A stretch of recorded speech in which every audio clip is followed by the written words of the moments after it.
Assalamualaikum warahmatullahi wabarakatuh. Dan kali ini saya akan menjelaskan materi dari kelompok saya, yaitu kegiatan lanjutan bimbingan konseling. Kegiatan lanjutan bimbingan konseling terbagi menjadi beberapa bagian: aplikasi instrumentasi, himpunan data, kunjungan rumah, konferensi kasus, tampilan kepustakaan, ahli tangan. Yang pertama, saya akan menjelaskan tentang aplikasi instrumentasi. Aplikasi instrumentasi data adalah kegiatan untuk mengumpulkan data dan keterangan tentang peserta didik, lingkungan peserta didik, dan lingkungan lainnya yang dapat dilakukan dengan menggunakan berbagai instrumen, baik tes maupun non-tes, dengan tujuan untuk memahami peserta didik dengan segala karakteristiknya dan memahami karakteristik lingkungan. Berikut beberapa bagian dari informasi yang dapat diungkapkan dari data instrumentasi. Yang pertama yaitu kondisi fisik individu, yang kedua kondisi dasar psikologis, yang ketiga kondisi kegiatan dan hasil belajar, yang keempat kondisi dinamik dan fungsional psikologis, yang kelima kondisi lingkungan dan keluarga, yang keenam kondisi keberagaman, yang ketujuh kondisi kewarganegaraan, dan yang terakhir kondisi hubungan sosial. Lanjut, saya akan menjelaskan tentang himpunan data. Himpunan data adalah kegiatan menghimpun data yang relevan dengan pengembangan peserta didik yang diselenggarakan secara berkelanjutan, sistematis, komprehensif, terpadu, dan bersifat rahasia. Seorang konselor sebaiknya mengumpulkan data sebanyak-banyaknya agar sewaktu-waktu apabila konselor membutuhkan informasi yang penting tentang sesuatu, konselor dengan mudah mendapatkan data yang telah terhimpun secara rapi di dalam file data.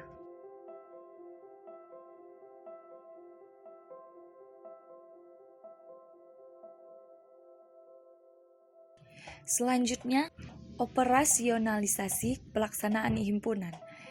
Yang pertama, perencanaan. Menetapkan jenis dan klasifikasi data serta sumber-sumbernya. Menetapkan bentuk himpunan data, menata fasilitas, menetapkan mekanisme pengisian, pemeliharaan dan penggunaan yang sesuai dengan kebutuhan yang diharapkan oleh konselor. Yang kedua, pelaksanaan. Memetik dan memasukkan ke dalam file sesuai dengan klasifikasi, memanfaatkan data, memelihara dan mengembangkan file. Yang ketiga yaitu evaluasi dan analisis. Mengevaluasi keefektifan dan keefisiensian data yang telah dikumpulkan serta tingkat kebermanfaatannya. Yang keempat, tindak lanjut, yaitu sebagai respon yang diberikan terhadap kondisi himpunan data. Baik, selanjutnya saya akan menjelaskan tentang kunjungan rumah. Kunjungan rumah merupakan kegiatan untuk memperoleh data, keterangan, kemudahan, dan komitmen bagi terentaskannya permasalahan peserta didik melalui kunjungan rumah klien. Lebih tegas dijelaskan bahwasannya kunjungan rumah adalah upaya yang dilakukan konselor untuk mendeteksi kondisi keluarga dalam kaitannya dengan permasalahan anak agar mendapat berbagai informasi yang dapat digunakan lebih efektif. Hal yang menjadi fokus perhatian dalam pelaksanaan kunjungan rumah adalah sebagai berikut. Yang pertama, orang tua atau wali. Yang kedua, anggota keluarga yang lainnya. Yang ketiga, orang-orang yang tinggal dalam lingkungan keluarga. Yang keempat, kondisi fisik rumah, isinya dan lingkungannya. 5. Kondisi ekonomi dan hubungan sosial emosional yang terjadi dalam keluarga. Selanjutnya yaitu konferensi kasus. Konferensi kasus adalah kegiatan untuk membahas permasalahan peserta didik dalam suatu pertemuan yang dihadiri oleh pihak-pihak yang dapat memberikan keterangan, kemudahan, dan komitmen bagi terentaskannya permasalahan klien.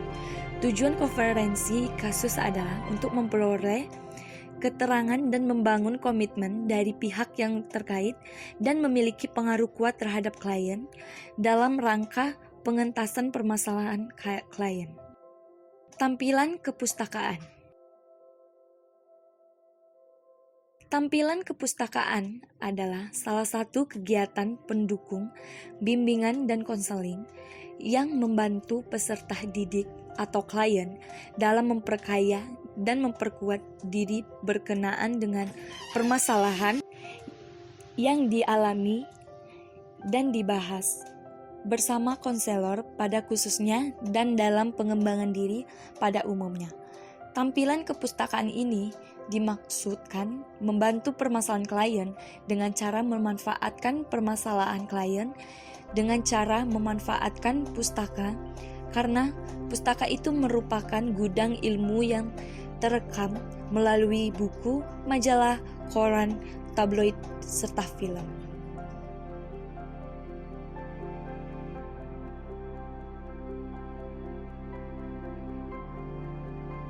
Selanjutnya yaitu ahli tangan kasus.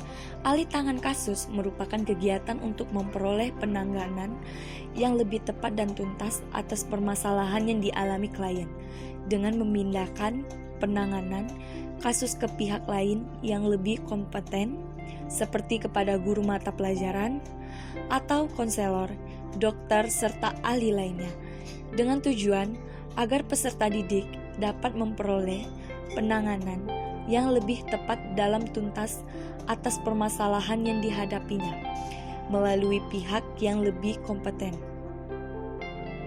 Dalam pelaksanaan ahli tangan kasus, ada 2 langkah yang dapat dilakukan. Yang pertama, melakukan proses ahli tangan kasus kepada orang lain yang satu profesi dengan konselor. Yang kedua, melakukan proses ahli tangan kasus kepada orang lain yang berbeda profesi dengan konselor.